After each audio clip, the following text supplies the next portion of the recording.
Well, joining me now is the DUP MP for North Antrim, Ian Paisley Jr. Ian Paisley Jr., thank you for your time this evening. We've heard from Jeffrey Donaldson there. I think today you've been more critical, though. Just tell me tonight where you stand with this new framework.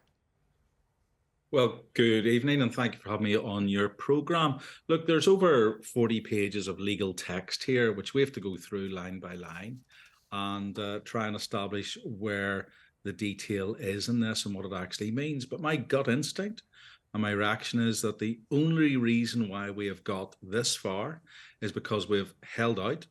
We have been hardline in this.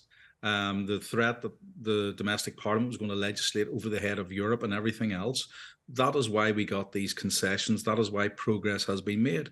Therefore, when you're on that track and you're making progress, you don't give up. You keep at it and get more concessions because there are still significant issues. Jeffrey even made it clear there that there's been progress.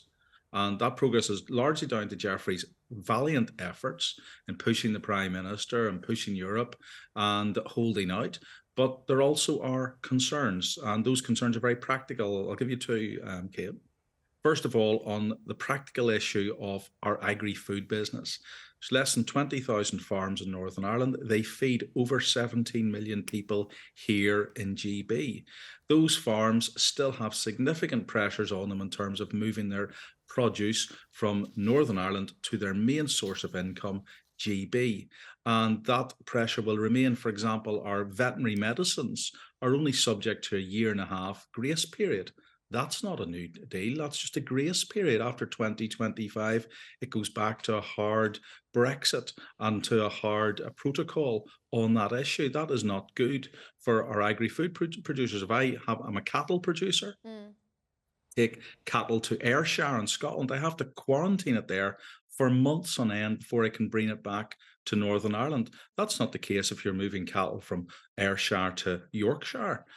So, we have to have that fixed because that's very significant for our main and our largest single sector of business. So there are issues still here. And remember, the bottom line for Ms van der Leyen today was that the European Court of Justice will remain the ultimate arbitrator in any dispute. In other words, we in Northern Ireland are still subject to European rule, to a Court of Justice that we have no say over, no control over, and therefore are subject to their rule and their law.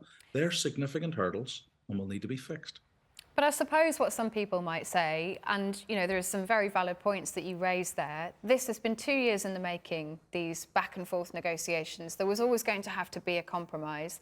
Most people looking at this deal might say, well, look, it goes further than we thought the EU were going to go. It might not give you everything you want, but it gets pretty close to it. Is it time to just accept that some of the compromises, while you might not want to make them, are going to have to be made?